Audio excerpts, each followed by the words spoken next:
नमस्कार। आईपीएल 2026 के चौथे मैच में गुजरात टाइटंस और पंजाब किंग्स के बीच एक ऐसी टक्कर हुई जिसने सबको सोचने पर मजबूर कर दिया।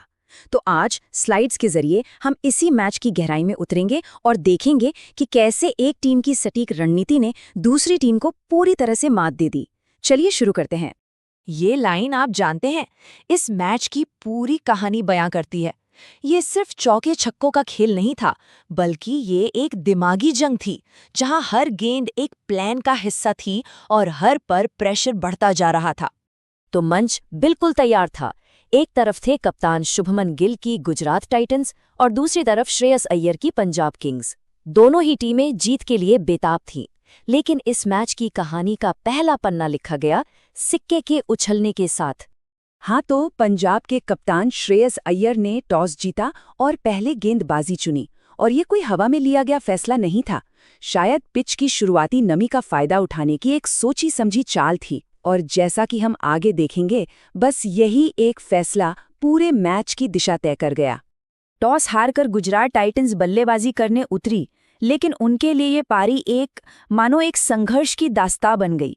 पंजाब के गेंदबाजों ने शुरू से ही ऐसी कसी हुई गेंदबाजी की कि रन बनाना पहाड़ चढ़ने जैसा हो गया। गुजरात की उम्मीदों को पहला झटका तब लगा जब उनके in form opener Sai Sudarshan सिर्फ 13 रन पर मार्को यानसन का शिकार बन गए। ये विकेट सिर्फ एक शुरुआत थी, उस दबाव के पहाड़ की जो गुजरात पर बनने वाला था। कप्तान शुभमन गिल ने पारी को संभालने की पूरी कोशिश की।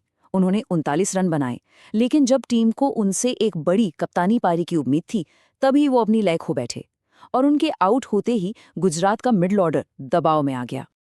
अनुभवी जोस बटलर ने 38 रनों का योगदान तो दिया, पर उनकी पारी की रफ्तार थोड़ी धीमी रही।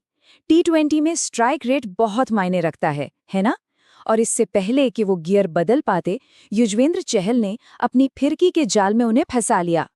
ग्लेन फिलिप्स ने बीच के ओवर्स में 25 रनों की एक छोटी लेकिन तूफानी पारी खेलकर रन रेट बढ़ाने की कोशिश जरूर की, लेकिन पंजाब की गेंदबाजी इतनी सटीक थी कि ये चिंगारी ज्यादा देर तक आग नहीं बन सकी।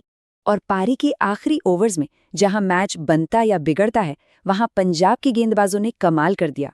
उन्होंने शाहरुख खान और राहुल तेवतिया जैसे खतरनाक फिनिशर्स को हाथ खोलने का एक भी मौका नहीं दिया। और इस तरह गुजरात की पारी 20 ओवर में 162 रनों पर सिमट गई। देखिए, ये एक ऐसा स्कोर था जहां से मैच किसी भी तरफ जा सकता था। लेकिन सवाल यही था, क्या गुजरात के गेंदबाज इस स्कोर को बचा पाएंगे? आज के जमाने में T20 क्रिकेट में 162 रन का लक्ष्य मुश्किल जरूर है, पर नामुमकिन बिल्कुल नहीं।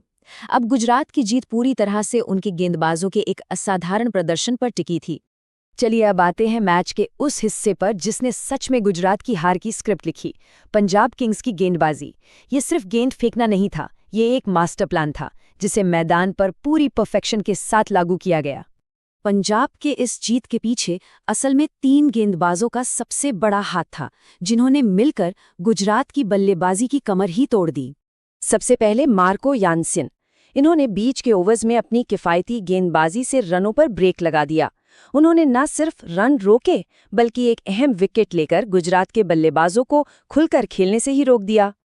लेकिन मैच का जो असली पासा पलटा ना, वो थे विजय कुमार वैशाख। उन्होंने एक ही स्पेल में 3 ऐसे बल्लेबाजों को पवेलियन भेजा जो सेट हो चुके थे और किसी भी वक्त मैच का रुख बदल सकते थे। यही इस पारी का सबसे बड़ा टर्निंग पॉइंट था। और फिर मैदान पर उतरे अनुभवी युजवेंद्र चहल। उन्होंने अपनी चतुराई भरी गेंदबाजी से न सिर्फ जरूरी विकेट चटकाए, बल्कि गुजरात के बल्लेबाजों को अपनी अलग अलग गेंदों से पूरी तरह से बांध कर रख दिया। 163 रनों के लक्ष्य का पीछा करने उतरी पंजाब किंग्स के इरादे बिल्कुल साफ थे। उनकी बॉडी लैंग्वेज में एक आत्मविश्वास था जो ये बता रहा था कि वो जानते हैं कि इस लक्ष्य को कैसे हासिल करना है। और पंजाब की इस जीत के पीछे कई कारण थे। उनके पास श्रेयस अय्यर और मार्कस स्टोइनिस जैसे अनुभवी बल्लेबाज थे। दूसरी पारी में पिच भी खेलने के लिए आसान हो गई थी, और सबसे बड़ी बात, लक्ष्य उनकी पहुंच में था। पंजाब के बल्लेबाजों ने बड़ी समझदारी दिखाई। उन्होंने कोई हड़बड़ी नहीं की, स्ट्राइक रोटेट की और खराब गेंदों का इंतजार किया। इसी कंट्रोल्ड अप्रोच के साथ उन्होंने आसानी से 3 विकेट रहते ये मैच अपने नाम कर लिया। तो इस मैच ने क्या साबित किया? चलिए इस मुकाबले से मिली बड़ी सीख पर एक नजर डालते हैं। ये स्लाइड दोनों टीमों की मौजूदा स्थिति को बिल्कुल साफ दिखाती है। पंजाब एक संतुलित टीम दिख रही है, वहीं गुजरात को अपनी बल्लेबाजी पर मंथन करना होगा। और हाँ, ये मैच एक बार फिर साबित करता है कि आज के T20 युग ने 160-165 का स्कोर भी सुरक्षित नहीं है। और अंत में ये मैच इस बात का एक सटीक उदाहरण है कि आईपीएल में छोटी-छोटी गलतियां कितनी भारी पड़ सकती हैं, चाहे वो टॉस का एक फैसला हो या मिडिल ऑर्डर की धीमी बल्लेबाजी।